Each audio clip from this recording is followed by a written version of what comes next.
Hello, everyone. Welcome. We're going to get started in just a minute.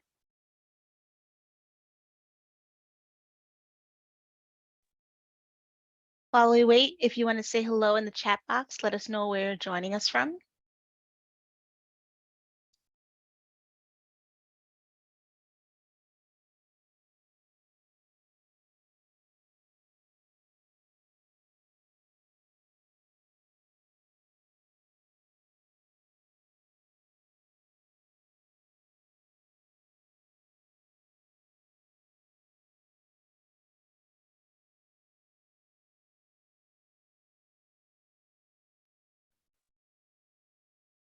Well, we're going to get started in just a few minutes, just a few seconds. We're saying hello in the chat box right now.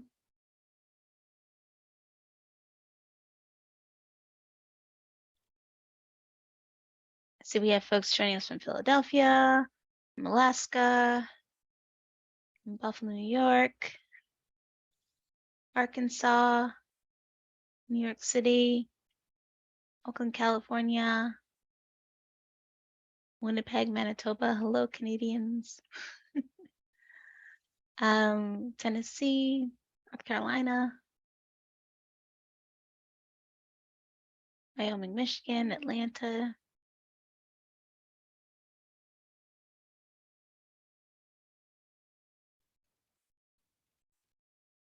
Cleveland, I think we've got from coast to coast.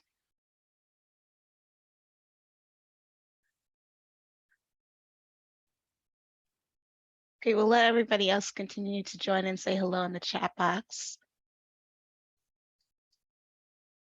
I know Adrian has a lot of great stuff to share with us today, so I'm going to go ahead and get started.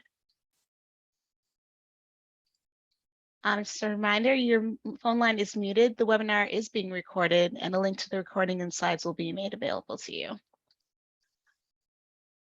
Welcome to our webinar today. My name is Leslie Gabe-Swanston. I'm the Director of Program and Systems Quality at the National Summer Learning Association. Before we get started, here's an overview of our discussion today. First, I'll share a little bit about NSLA for those of you who are unfamiliar with us before we hear from our expert speaker. And after that, we'll wrap up with some time for questions and answers, and then we'll have some announcements about upcoming events and webinars.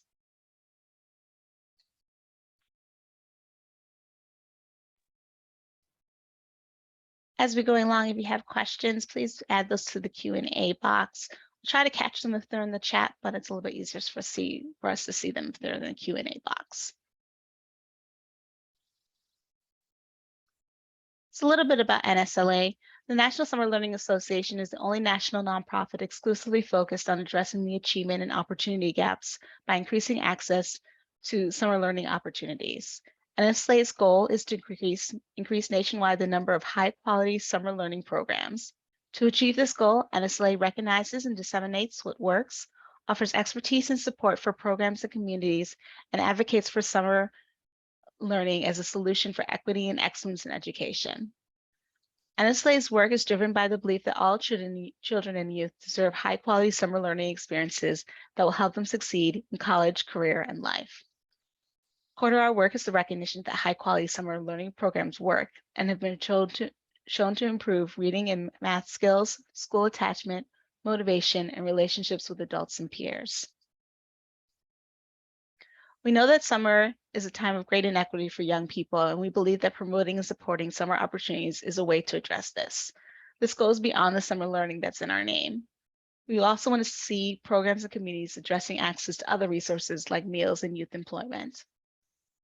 Summer is a time of innovation and exploration. Without some of the constraints of the school year, kids are able to try different ways of learning and interact with other adults and peers that they might not otherwise. It is also a time of innovation for adults, whether that is opportunities for professional development, trying out new teaching methods, or exploring new partnerships. So with that, I'd like to turn things over to Adrian Moore, lead consultant and trainer at the Center for Healing and Justice Through Sport. Adrian? Hi, Leslie. Hi, everybody. Thanks so much. I'm super excited to be here, and just thanks to the NSLA for having me. I'm I'm so excited to see all the folks, and we got longitude and latitude, north, south, east, west Canadians. I'm really excited to see so many folks here, and just appreciate you all being here on, seems like we keep having these conversations, but what is, a hard day backed up against a lot of other hard days we've had. So I just want to send gratitude out there to everybody for spending this hour with me, with us today. So I'm going to share my screen here real quick. There we go. Leslie, can we see that all right? Looks good. Okay, great. So I'm going to spend the next 40 minutes or so, 45 minutes, if I can keep myself on time, talking to you all today about what is really like a flyover, high level introduction to the idea of healing centered sport. And I'm doing this as a representative of CHJS, which I'll talk about in a second, but also as a way to invite all of you and maybe give a little teaser and entree into a partnership that is ongoing through the summer with the folks at NSLA, which is 4 more sessions I'm doing, which will culminate in their national convention, their national gathering in October. So I'm going to talk a little bit about that at the end, but know that this is sort of the introductory conversation about this. If this is really interesting to you, if this is relevant to you, if this gets you going, there are 4 more opportunities, at least through NSLA and much more through us in the coming months that I'll make sure to talk about here at the end. So, I think looking through the folks who just introduced themselves and sort of snooping through the attendees, I see some familiar faces. I see a lot of new faces, and this idea of healing centered sport may be a new concept to you. It may be something on the flip side for others. You immediately connect to the idea. You're like, yes, I understand how sport can be healing, because maybe you had your own experience in sport that helped you get you to where you are today. Or there may be others on the other end of the spectrum who are thinking, can sport actually do this? Can sport actually be that healing? I know, and I'm one of those, like, not everybody had a great experience in sport. And maybe you're wondering, what is this about? And maybe I can help highlight some of the things that may have gone wrong here. But no matter what brought you here, just again, super thankful and glad that you're spending the time. And my goal is that you'll leave here in 40 minutes wanting more, and also understand a little bit more why healing centered sport is more relevant than ever. So let me first just briefly, very, very briefly intro the center to you all. We do training, we do consulting. We're a US-based organization that really focuses on a mission of making sure that anywhere youth sport is happening, that it is healing centered, and that we are committed to making sure that sport heals and doesn't harms. And we do that in all the ways you can see here on the slide. Like I said, training, consulting. We also work in community organizing. For example, I'm here in Seattle, and I do work with the King County Play Equity Coalition, and there's a handful of really awesome local organizing efforts across the country focused on sports and equity in a really place-based way. So again, I'm not going to talk a lot about those specific pieces or us a lot today, given the timing, but if you're interested in learning more about any of that, you can reach out to me, and my info will be on the slides at the end as well. Okay, so we're going to start by practicing a little bit of what I'm about to preach, and we're just going to move a little bit, not too much, don't worry. And as I sort of, as we enter into the session here, I want to make sure that everybody knows this is no forced fun situation.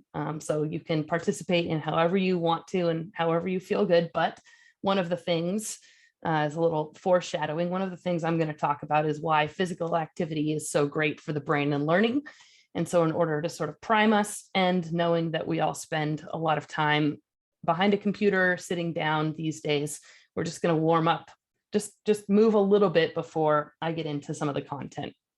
So I'm going to show an athlete on the screen. And when I show that athlete on the screen, I'll invite you to just mirror whatever movement that athlete is doing. And you can do it sitting down, you can stand up, however you want to do this. This is a choose your own adventure.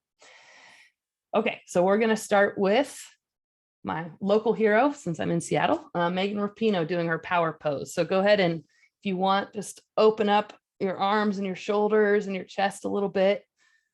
You can find a sort of nice smug smile on your face if you want to, if that helps. You can switch. All right, stretch that out. Great. Okay. Next, we've got Serena.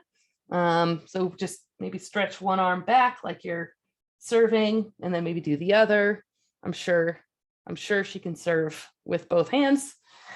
So we'll just do that. Stretch it out. Awesome.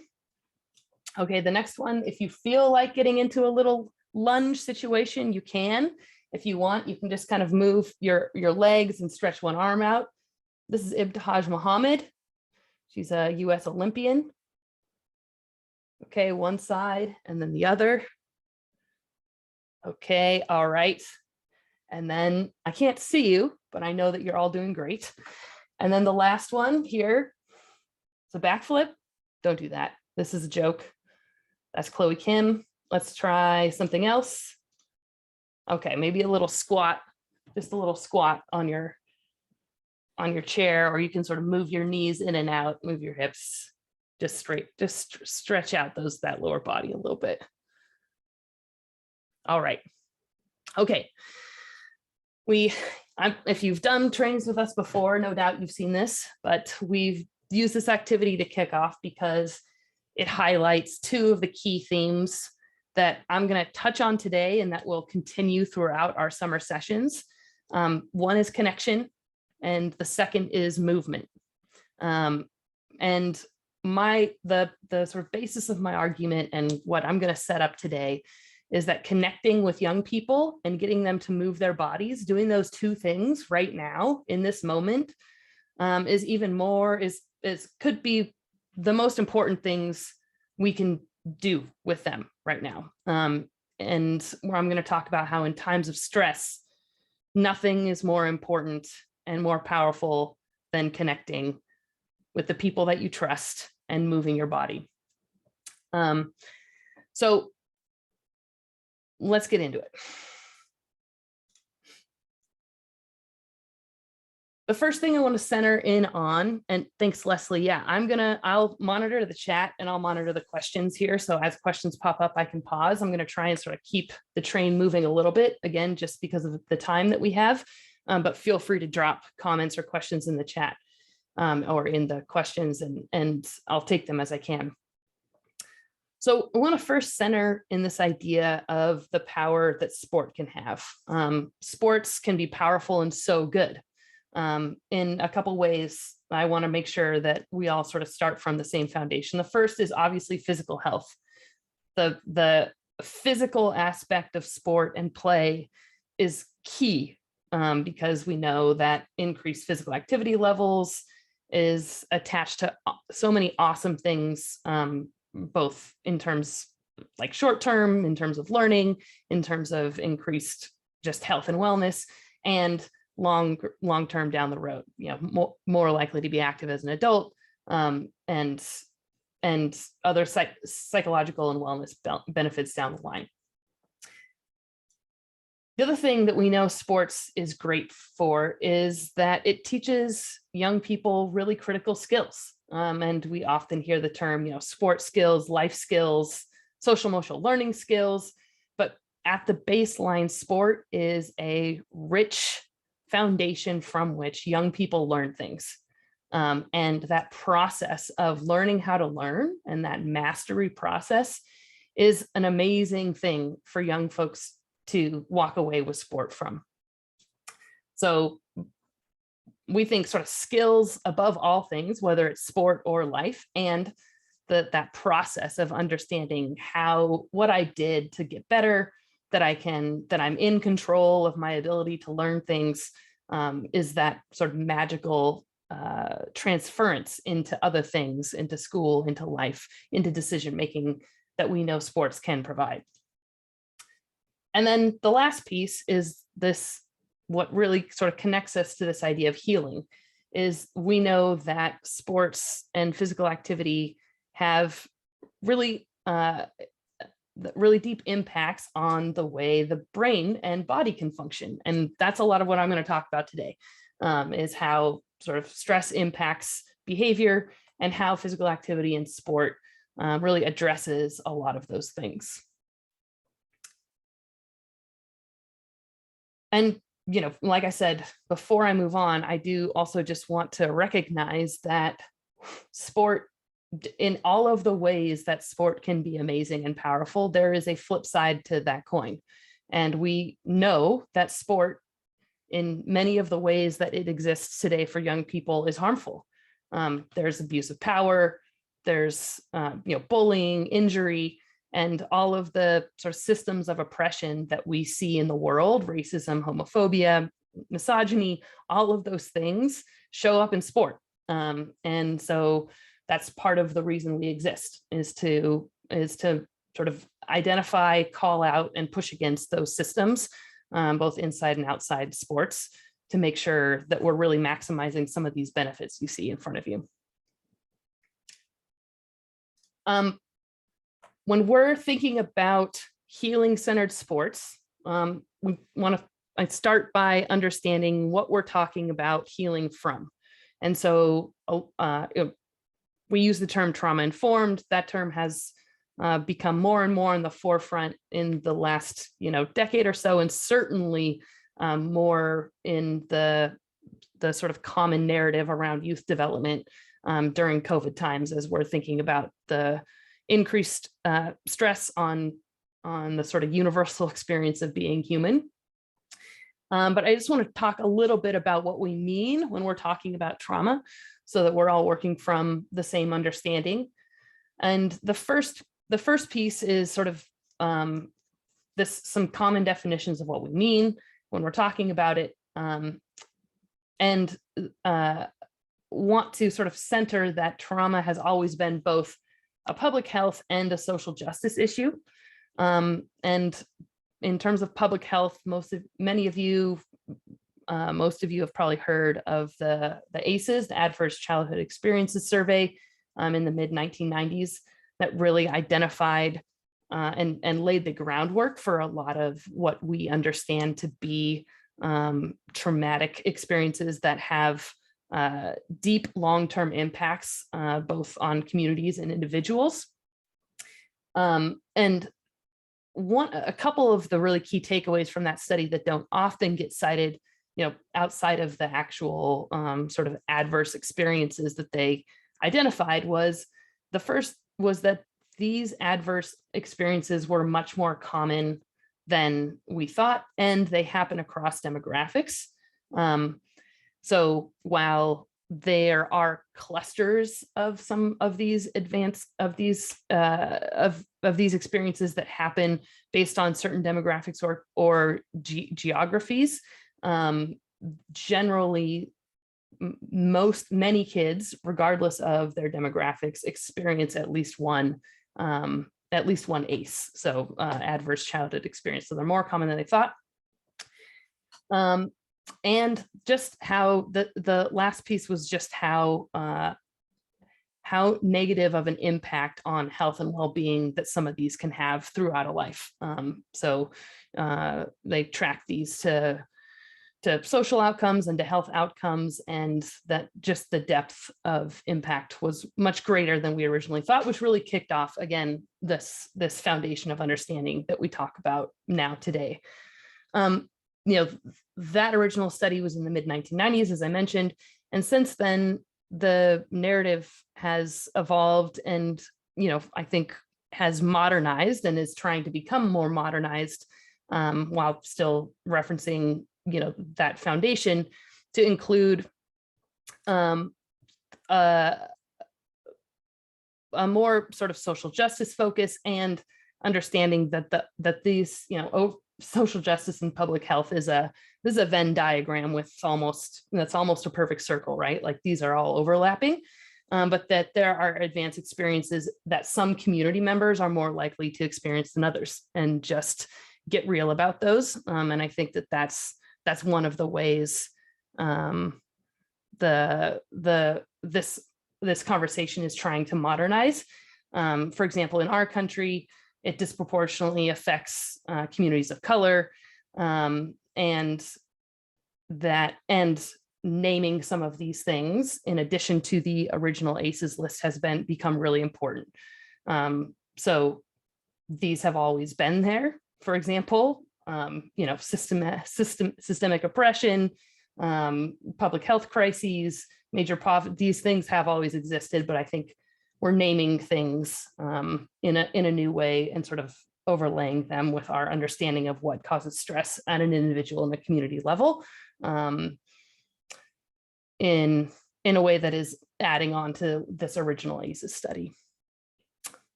And then really quickly, I think it's there are these sort of big, scary examples that get talked about. And there's also an emerging conversation about stressors that are significant, but may not, rise to the sort of clinical understanding of ACEs, or, things like a natural disaster or war.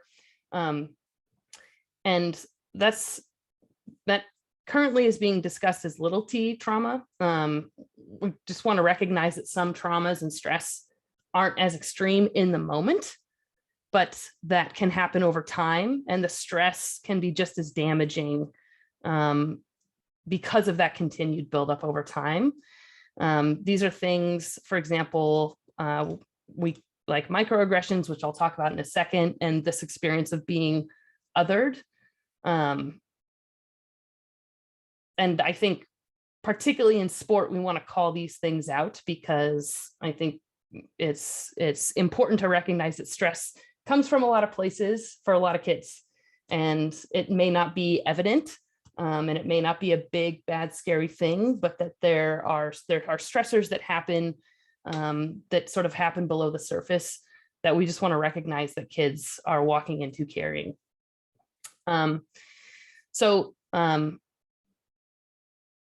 Great. Okay, questions. I'll take any questions. I'm just checking. There aren't. Okay. And when we're talking about microaggressions and the experience of being othered, which is just essentially being being part of a non-dominant group, or never having power or representation. This is, why some folks, experience situations differently than others, and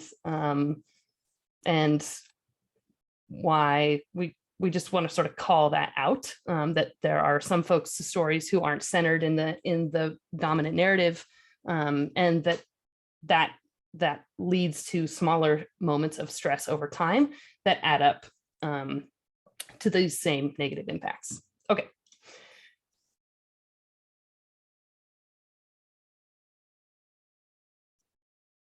We are going to pivot to understanding, now that if we understand sort of what causes the stress, it's important for us now, just high level, to understand a little bit about how the brain works. And I think the first thing to really understand about the brain is that everything about your brain, the way it was developed, the way it takes in and processes information, it happens from the bottom to the top. Okay, so the bottom of your brain here is sort of where it connects to the brainstem. And folks, if again, we're doing a flyover here. So we're going to do this really high level. I know there are probably really smart brain folks in this room that could talk circles around this, but we're sort of driving towards a practical application here. So in that case, you want to think about the bottom of your brain where it's connected to your spinal cord as these are in charge of the things that you don't think about. These are your reflexes. This is the sort of brain stem. This part down here at the bottom keeps me alive, and allows me to blink and my heart to beat and for me to breathe while I'm talking to you without having to make those decisions. So this is my reactionary brain. This is this is sort of the baseline, very simple sort of baseline functioning. The middle of the brain is where we interact with our senses, where we experience emotion, and a lot of our memory is there. And then as we move to the front, sort of this piece right behind our forehead, our cortex is the smart part. This is where we do our decision making, our rational thinking. This is where we understand future focus, where we can understand, planning. And it's really important to understand sort of this sort of basic structure, and that the brain developed from the bottom to the top, because high levels of chronic or acute levels of stress, trauma, changes the way the brain functions.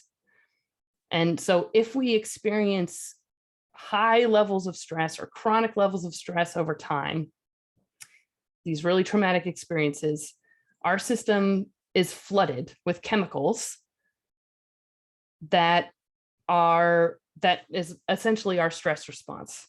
And either the stress is so acute in that moment, or it happens chronically over time enough. You sort of think about it like, like the waves on a beach. They can change the topography of the beach over time, or a big storm can come through and, wash away the beach and sort of change the way that looks in one night. Stress sort of works on the brain and body in the same way.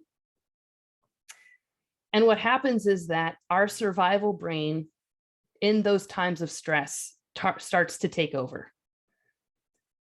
And that survival part of the brain starts to lead the way what our behavior looks like. And it sort of shuts down or cuts off our smarter, higher parts of the brain. And this is truly like an evolutionary response. This is like from, cave people, like many, many, many eons ago, fight, flight, or freezing from, prehistoric animals. This is our brains learning to keep ourselves safe. And so in times of stress, it says, all right, we don't need to plan ahead. We don't need to be sort of complexly thinking about our decisions. We need to just decide what needs to happen right now to keep us alive. And so if that happens enough over time, or if that happens again in a strong enough way, it oversensitizes our brain to stress. And that means that we have disproportionate reactions to stress. And so while the brain isn't a muscle, it does work like one. And so when your brain is sensitized to stress, when it's the parts of your brain that react to stress get overworked, like you would overwork, a muscle in your arm, they become strong. And when we use that stress response a lot, it becomes so strong that even the smallest amounts of stress can set us off. And that means that we react to things in a disproportionate way. We react to small things like they're big things, because in our bodies and our brains, that sensitized response doesn't tell us the difference. And it overrules the other parts of your brain. It says, no thanks, rational brain and decision-making. We don't have time for you. We're just going to react and protect ourselves. And maybe we can all think about times when we've been stressed, when we've reacted in ways that maybe weren't our best, when we've said things that we regret, we say things we don't really mean, we, lash out, or we, pull back. And that's because our brains are amped up on stress and we're not thinking rationally. So we want to think about how that relates and how that applies to our young folks. It means that for young folks who are experiencing lots of stress or trauma, when they're reacting to stressful situations, they're doing just that. They are reacting. They are not deciding to potentially behave in a way that's challenging. They're not deciding to, show up to the classroom or show up to practice and disrupt what might be going on. They're actually reacting in a way that at some point served them. They're reacting in a way that their stress response has been sensitized to, and at some point was an appropriate reaction to what was potentially an unsafe or a really hard situation. And so when we think about these two things, if we have like behavior that doesn't match the circumstances, so we think about a young person who, maybe gets bumped in line, on the way, while they're waiting for the water break or something, and somebody inadvertently bumps them and they're ready to fight, right? Like these are behavioral responses that may not match the stress of the moment. So we've got behavior that maybe doesn't match the circumstances because they're not able to access that smart brain to make rational and adaptive decisions. It's easy to see how that cycle can go badly really quickly. You see how a young person who has an overreactive stress response caused by trauma, who fights, flights, or freeze, even when faced with minor stresses of everyday classroom or everyday practices, they might find themselves in a vicious cycle with an adult or adults who don't understand that behavior and interprets it as I said, a willful decision to disrupt the day or a willful act of defiance against that adult. And what happens is the kids who need it the most, right? Young people who could benefit the most from a healing-centered experience and a healing-centered experience through sport, they're more likely to end up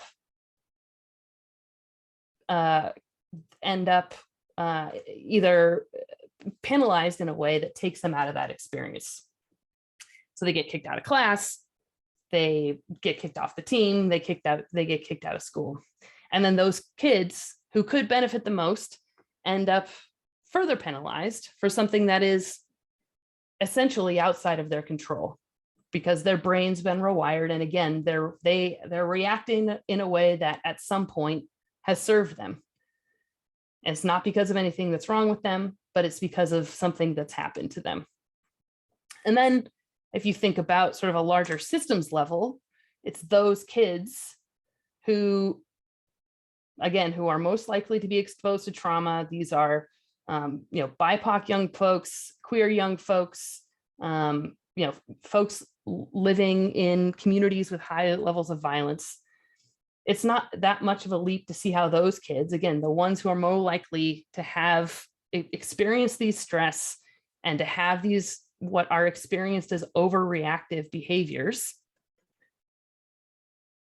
get sort of put into this discipline cycle. And then it leads again to these more systemic things like the achievement gap, school to prison pipeline, and generational poverty, all because of the way trauma has changed the brains of young people and because of the way our expectations for young people isn't actually biologically respectful to what their brains need, their brains and their bodies. And so that's sort of the basis for, that's sort of the setup for why I'm here to make the case for how sport can be a solution to this, how sport has some really unique elements for helping young folks, and particularly young folks who have been sensitized to stress in this way. Okay, so there are three big things in sport that occur in sport that we know are particularly healing to young folks who are experiencing trauma. And the good news about all this is that, as I mentioned, the brain is plastic and kind of it works like a muscle, even though it isn't. Just as the brain is sensitized with stress, it can change again. And that's good news. It can change back. And we know that through these things in sport, these things are elements that exist that help brains and bodies and young people learn how to learn how to regulate and deal with the stress that they might be experiencing. So there are three things in particular that make sport an incredibly powerful way to help kids heal. And it's really the combination of these things. So the first is something that's, if you work in youth development is no surprise, is relationships. And really what it says here is that trust is the antidote to stress. And this is trust with your coaches and trust with your teammates. So this is, relationships with a trusting adult and really positive peer relationships with friends who support you. We know and research tells us that relational health is more powerful than adversity. So relational health with peers, relational health with adults can sort of is powerful enough to combat some of the really tough adversity pieces we've already talked about today. The second is that sport is active. I talked a little bit about that, and we practice what we preached at the top of this call. Trauma lives in the brain and the body. The brain is part of the body. So they're all one. And the only way to really heal is through the connection of those two things, and specifically patterned, repetitive, rhythmic activity. We know that, repetitive activity helps us learn. And we know that there are some really interesting connections to patterned, repetitive, rhythmic activity that helps us regulate stress. I'd love for you all to think about some patterned, repetitive, rhythmic activity that might help you relax or help you regulate. And if you can think of any that work for you, you can throw them in the chat. Running, there's one that's great.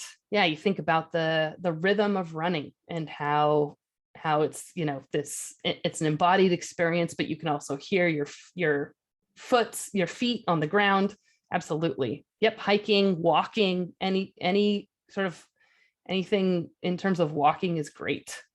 One of the roots of the research here is that patterned, repetitive, rhythmic activity is connected to some of the first times that we feel, one of the first times we feel safe, and that's in our mother's womb, and we are hearing and feeling her heartbeat in utero.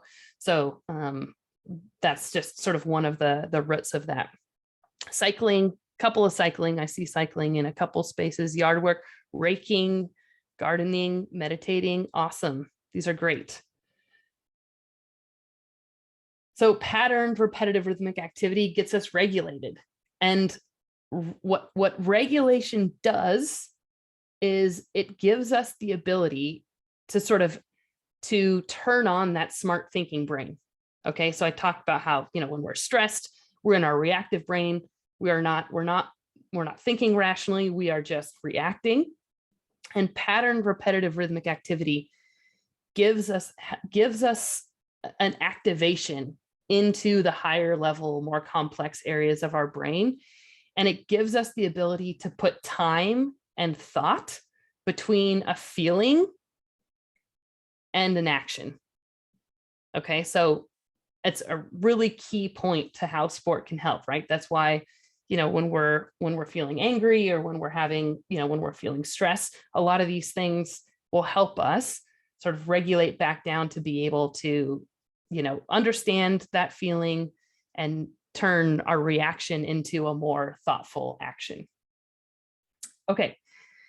The third thing I wanted to present to you today is that sport creates manageable patterns of stress. Let's see, I don't know if walking and looking in nature qualifies. Yes, 100%. Walking is an embodied experience. When you're walking, it's rhythmic, 100%. You're in there. And I think there's all sorts of interesting like sights and sounds and feelings from nature that we could sort of get into there, but yes. So when we're talking about this third piece, creating manageable patterns of stress, what is really important to understand here is that the opposite of overwhelming stress isn't no stress at all. So this is where we push back a little bit on, this in sport, for example, this idea of like, no competition and, like that we're out here trying to get rid of competition altogether, which we absolutely are not. The opposite of overwhelming stress isn't no stress, it's dosed stress. So it's like adding 5 pounds to the bench press at a time instead of 100, okay? Or adding a little bit of speed and picking up your head as you learn to dribble and not expecting somebody to just, pick up dribbling with their non-dominant hand and sprinting with their head up. Predictable dosed stress. Yeah, dosed stress is predictable, moderate, controlled, and it builds resilience. Whereas the inverse of that, severe, unpredictable, chaotic, prolonged, it creates vulnerability. There's a sort of alternate definition of trauma that's really just the wrenching away of control. And so this unpredictable, chaotic, prolonged, uncertain levels of stress, those are the things that cause this sensitized stress response. And it actually is creating vulnerability. But if you dose stress, and in this case, we're talking, if you're thinking about as a coach in practice, how can I think about when are the stressful moments in practice? And stress, really is, we think about like when they're learning a new skill, or when the stakes are higher, when you build in some competition. We want to think about how to make that predictable, how to make it moderate, how to sort of control it so that young people can build resilience in a way that feels comfortable to them and safe to them. It's this experience of having the stress levels elevate and then go back to baseline, and then elevate a little bit more, and then still be able to go back to baseline. And really like that ability to like handle the stress, but bring yourself back to baseline, handle a little bit more stress, bring yourself back to baseline. That's resilience. Resilience is being able to weather that stress. And young folks who have had these chaotic, out of control stress experiences, they need that skill to be developed. And just like you would develop any other skill, you want to make sure that it's intentionally controlled. And that's what we mean by dosed. Just like you dose conditioning, right? Like just like you dose weight training, just like you dose other skills. You want to be intentional about the way that you're building stress in to this sporting experience. And sport has these really great elements of competition, of skill development that's built in stress. And it's can be good stress if it's, again, if it's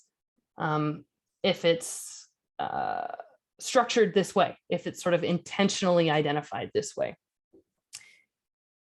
And that's, again, that's what ends up building resilience in the end, is this idea of weathering stress and understanding that I can try new things, understanding that I can take safe risks. And when young people engage in these manageable patterns of stress, like learning a new sport skill, for example, meeting new people in a safe space as teammates, those things are what make young people more resilient to the other stressors that may happen in their life out and around sport.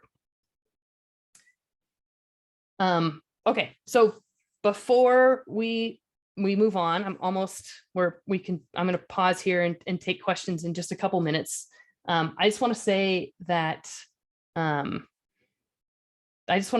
helping kids build this resilience and doing these things is super important. And it doesn't mean that we don't want to address or understand the systems that are causing those stressors.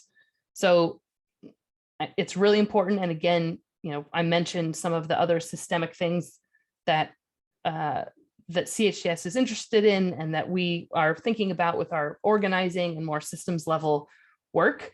But helping kids be resilient to stress does not mean that we, ignore or not work towards dismantling oppressive systems that may be happening in and around sport to cause that stress. We have to work at both ends. We have to work at the systems end and at the individual end to make sure that we're building this, a healing and safe sport system and sport experience. Okay, I have 3 really quick slides that just outline some examples, and then I'm going to pause, and then we'll stop and we'll do questions. So maybe I'll just do a couple of these. So I just wanted to outline a couple examples of this. One, because this is typically a much longer training. We have much more time to sort of dig into all of this.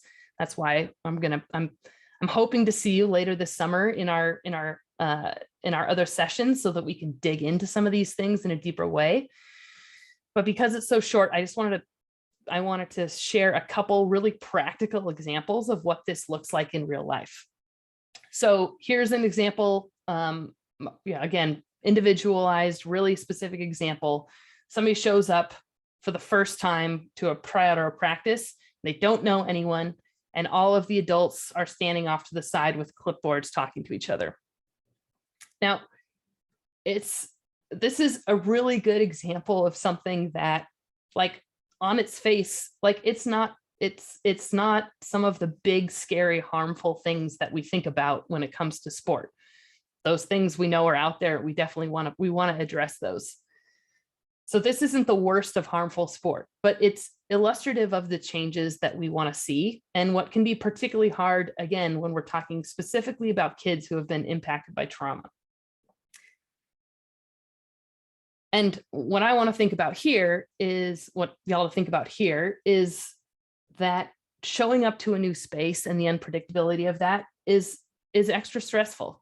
And in times of stress, we need relationships to buffer that stress, and that a player's positive experience and their sports performance depends on it. And so we want to make sure we're thinking about, like, how do kids show up? What does that space look like?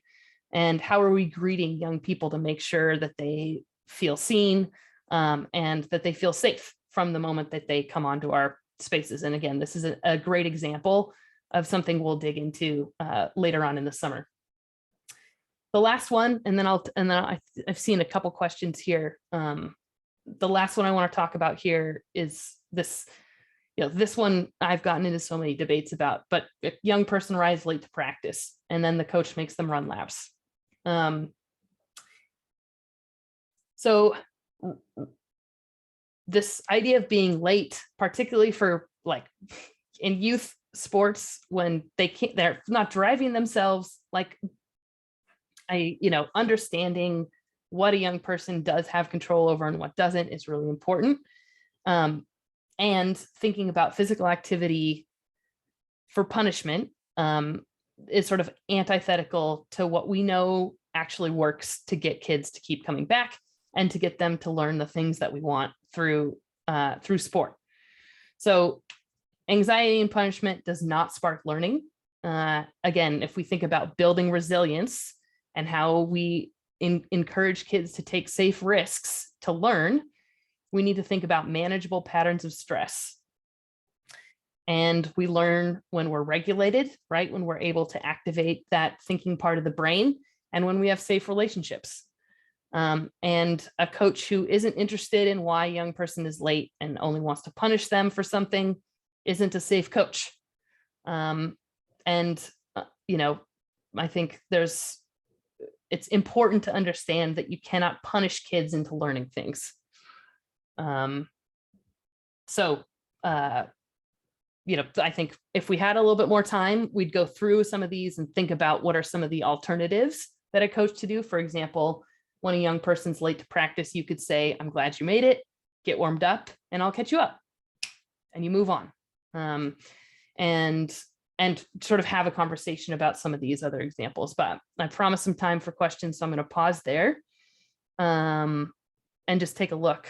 And if you have questions or comments, drop them in the chat now, and I'll just, Leslie, if it's okay, I'll take, 4 or 5 minutes to do that and then let you close. Yeah, sounds good. Okay. All right, I have one. Okay, let's do this.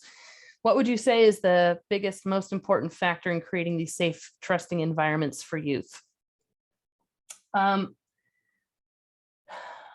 think I don't think there's one solo thing an individual adult can do to make sure it's safe for all kids. I think maybe that's the thing, is to know that all kids need different things. And actually this second question is a good sort of entree into that, saying your kids are super competitive. Some kids are super competitive, some kids aren't, just like some kids walk into a basketball practice naturally talented and some kids need more time. And kids' resilience and their ability to handle stress, you can think about that along a skills continuum, just like you think about sports skills on a skills continuum. And just like you would never, have a young person who shows up who doesn't know how to dribble, you'd never expect them to, again, like be able to sprint with their offhand before you sort of work them up to it. We're doing the equivalent of that by asking some kids to, first to sit and listen, to not be reactive in some situations. And young folks who have experienced trauma, who have this sensitized stress experience, like in those moments, they are doing their best. And they don't have that skill of resilience, of handling stress. And, some of the things I talked about today are ways that we can give that to them. There are all sorts of, I think there are strategies for relationship building, but understanding that not all young people are the same and not all young people are going to walk into your practice needing the same thing is the first step in that direction. But like learning names is one, understanding, asking questions about what's going on in their life and circling back is another. Tracking their progress and making sure that you reflect on their progress with them is another. These are some of the things we'll talk about when we sort of have more time to dig into more like practical, tactical stuff. Okay, our kids are super competitive. They go bonkers if they lose, if they don't score. They aren't as good as others. They are out in dodgeball. Yeah. So I think there's a couple. How do I deal with out of control competitiveness? And how do I calm them down? Yeah. So, there's a lot to unpack there. I think the first thing is to recognize that you are in control of your own space And that might mean changing the culture of the way they think sports and competitiveness might happen, because they see it happening in other places. And again, while we're working on some of that systemic stuff, you as an individual coach, you have your team, and that's what you can control. And so I think it's about thinking, it's about doing some coaching out loud, about saying, actually being competitive is being able to, have a mistake ritual and learn that mistake ritual, and being able to pause and breathe, or to flush it, and to start thinking about those sort of stress and resilience skills that you want young people to have. Because this is, out of control competitiveness is dysregulation. And I definitely recognize that adults play into dysregulation a lot. And so, checking on your own regulation around competitiveness, making sure that you're not playing into that, and then they're not modeling your energy. Just a couple things that come off the top, but again, some more things we can spend some more time on this summer. Yeah, Leslie's putting some information on this summer learning community. I just put it up on the screen, registrations in the QR code there, so we can keep that up as we're talking. Okay, go ahead, Leslie. I was just going to say, if you have any questions, please put those in the Q&A box, or you can raise your hand and I can unmute you if you'd rather just. Oh yeah, I can put the regulation. Live. Yes, I can put this link in the chat. Thanks for asking that. Hang on one second.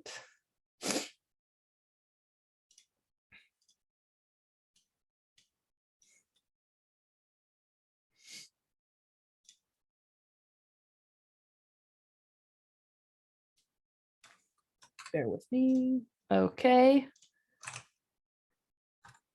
There's the registration link. And in the link, there are 4 sessions. So you click on the link and then it'll say choose sessions. You can sign up for all 4 or the ones you're available for. And I'll include that link in the follow-up email that I'll send out after this with the link to this recording. Great.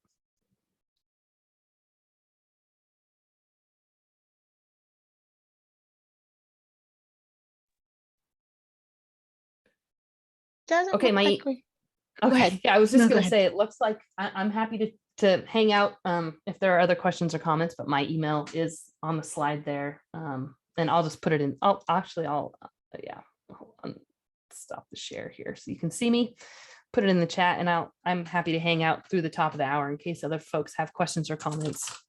But otherwise, Leslie, back at you. Great, thank you so much for that really brief but powerful overview. I'm just going to share my screen one more time here. And let you know that this is part of our Voices of Summer webinar series, so look out for more announcements for other webinars coming up throughout the year. And just in a couple announcements about some upcoming events. National Summer Learning Week will be July 11th to the 15th this year. This is our time to celebrate and advocate for summer and elevate its importance. So look out on our website for resources to help you celebrate Summer Learning Week. I'll put a link to that in the chat box.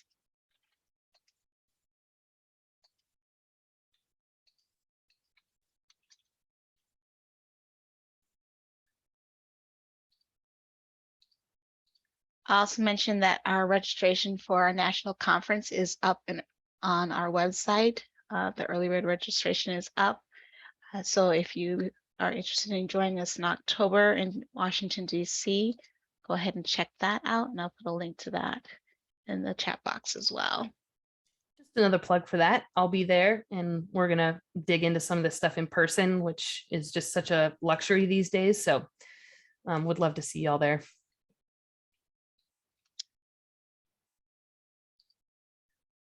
And finally, you could sign up for our newsletter on our website and join any special cohorts of peers like the one that Adrian describes on different topics like sports, literacy, and youth employment. You can also find out about consultation support and technical assistance for your summer program there. And with that, we are at the hour, so I'm going to say thank you, everybody, for joining us. Look out for an email following up on this webinar and with resources. And thank you again. Thanks so much, everybody, and be safe. Take care.